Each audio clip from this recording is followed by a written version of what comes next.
Hoje nós iremos conversar sobre o que significa de fato ser templo do Espírito Santo.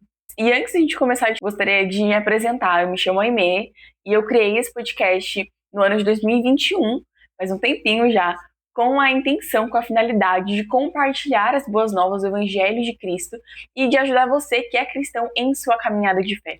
Então aqui, né, no podcast você vai encontrar conteúdos não apenas relativos a questionamentos assim que podem estar, né, permear a sua vida de fé, mas também a gente vai falar sobre estudos específicos em Tiago, por exemplo, que é o livro que a gente está estudando, também temas que se relacionam com a nossa cultura e nossa sociedade de forma geral. Então, se você tem interesse nesse tipo de conteúdo, se você tem dúvidas sobre isso, eu convido você a se inscrever aqui embaixo para você não perder nenhum conteúdo que a gente postar daqui para frente. Vamos começar já lendo o texto base que está relacionado a ser templo do Espírito Santo, que se encontra lá em 1 Coríntios 6, do versículo 19 ao 20, que vai dizer: Acaso não sabem que o corpo de vocês é templo do Espírito Santo que está em vocês, o qual receberam de Deus? Vocês não são de vocês mesmos, foram comprados por um preço. Portanto, glorifiquem a Deus com o corpo de vocês. Se você me acompanha aqui há um tempo, na verdade, se você, né, conhece um pouco já de estudo bíblico, de teologia básica, você sabe que para a gente estudar um texto, para a gente conseguir compreender de fato o que aquele versículo, o que aquele texto está nos dizendo, a gente precisa olhar o contexto. E aqui eu não digo apenas contexto histórico, contextos que estão, como é que eu vou dizer, fora do texto bíblico em si, mas a gente também precisa olhar o contexto que antecede o texto que a gente está lendo. A gente precisa olhar aquilo que o autor diz antes dele dizer aquilo que está sendo o objeto de nosso estudo, que nesse caso são os versículos 19 e 20. Então, nos versículos anteriores, eu não vou ler aqui porque vai ficar muito extenso, mas Paulo estava falando a respeito da imoralidade sexual. No versículo 18, por exemplo, ele fala que quem comete imoralidade sexual peca contra o próprio corpo. E nisso a gente já precisa compreender, né, trazendo uma perspectiva um pouco mais histórica, de que Paulo ele estava tentando quebrar com a visão, com a mentalidade que muitos cristãos da igreja de Corinto tinham de que Deus não se importava com o que você fazia com o seu corpo. Então, eles tinham esse entendimento, então, para eles, ser imoral sexualmente ou pecar com o corpo, pecar no corpo, não implicava em um pecado. Então, Paulo vem rebatendo essa ideia dele, dizendo que importa sim para Deus, importa, faz diferença aquilo que você realiza com o seu corpo. Deus se importa com aquilo que você faz. Deus se importa em como você utiliza o seu corpo.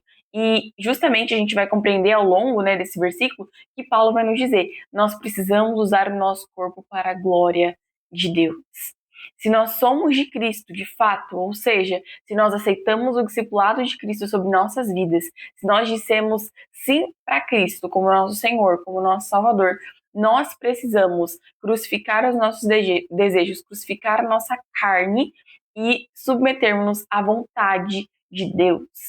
Inclusive, nos versículos anteriores, né, Paulo também vai falar que cada um de nós, né, o nosso corpo, ele faz parte do corpo de Cristo.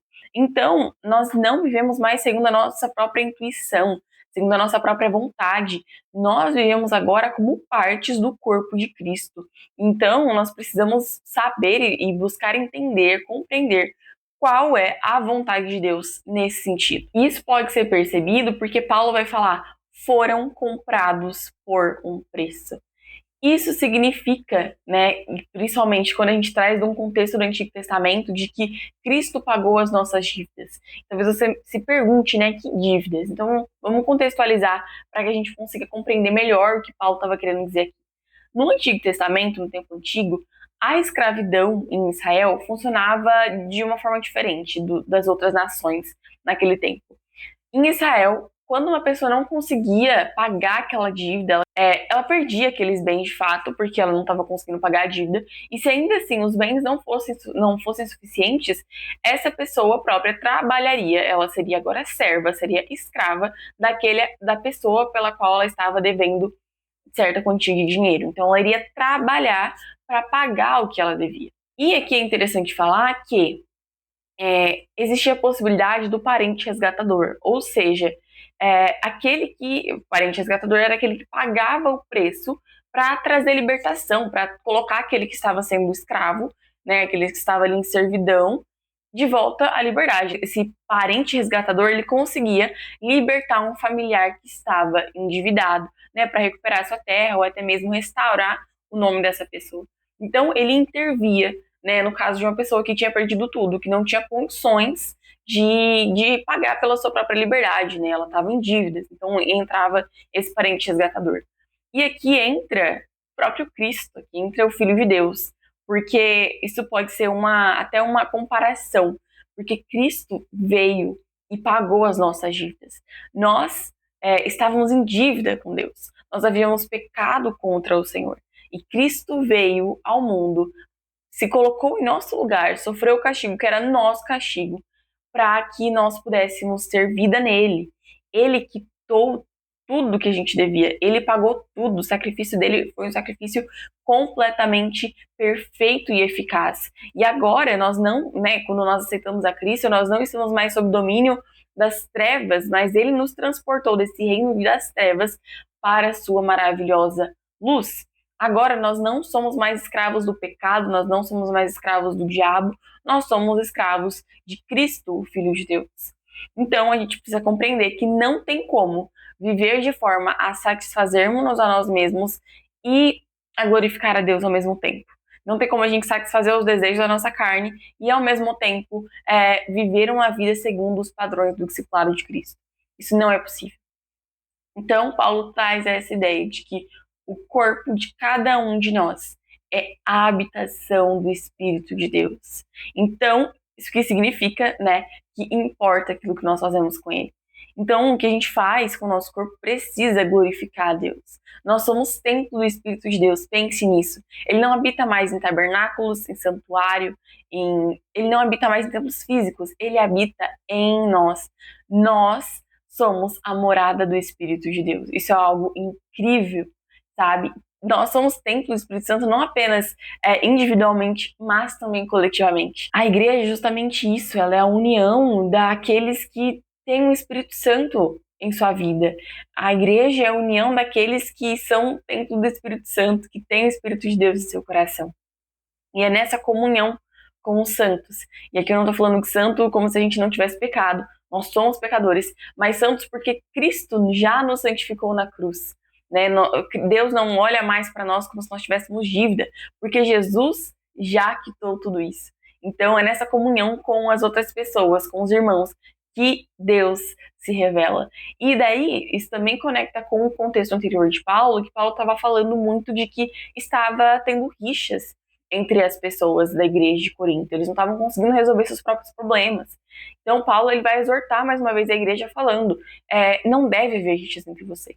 Não deve haver picuinhas, né? E aqui sim, claro, é de se compreender que vão existir preferências, né? O corpo de Cristo é um corpo muito diverso no sentido de as preferências são diferentes, as opiniões muitas vezes são diferentes. E aqui eu não estou falando de pensamento sobre doutrinas básicas, tipo Trindade, que mais? Deus, Cristo ser o Filho de Deus, né? Porque se uma pessoa não acredita que Cristo é o Filho de Deus, por exemplo, isso não já exclui essa pessoa, exclui determinada comunidade do cristianismo. Porque o cristianismo, uma das bases do cristianismo é de que Jesus Cristo é o Filho de Deus. Isso não tem discussão. Isso é comprovado, mais que comprovado biblicamente. Né? Então, eu estou falando aqui de opiniões, de preferências.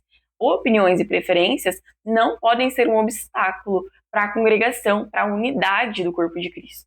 Né? E justamente por nós sermos comunitariamente templo do Espírito Santo, nós precisamos ter cuidado de forma individual a maneira com que nós temos vivido. Isso aqui é um chamado à responsabilidade. Nós precisamos ser responsáveis com relação àquilo que nós fazemos com o nosso próprio corpo. Nós, como cristãos, não podemos viver de forma imoral, viver de forma promíscua, viver de forma a contaminar o templo em que o Espírito Santo de Deus habita. Isso é muito sério.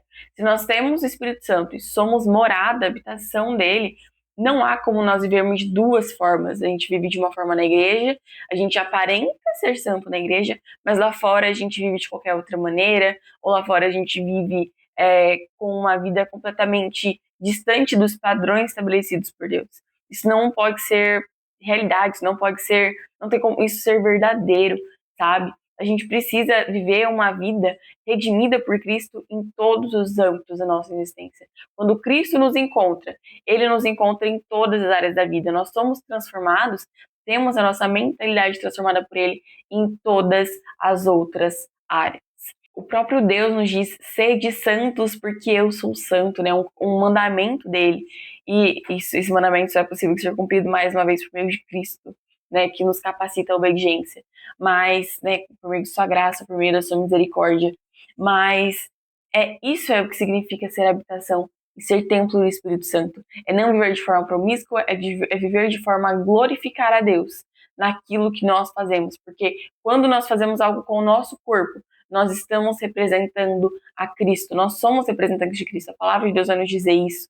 Então, que nós tenhamos um coração vigilante, que nós tenhamos um coração sensível à voz e à vontade do Senhor, para que nós façamos o que Ele quer que nós façamos, que já está plenamente revelado na Bíblia Sagrada, nas Escrituras.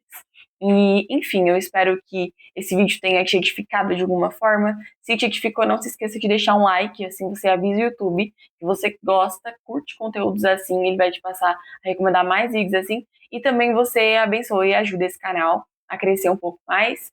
Então, muito obrigada por ter me assistido, por ter me escutado até aqui, caso você esteja também em outras plataformas como Spotify, Deezer, enfim. Eu encontro você no próximo episódio, no episódio número 156. E, inclusive, eu vou deixar as redes sociais do podcast aqui embaixo, para caso você tenha curiosidade e queira acompanhar a gente um pouquinho mais de perto, né, com maior assiduidade. Mas era isso por hoje, e eu te encontro no próximo conteúdo, no próximo vídeo que nós formos postar por aqui. Até lá!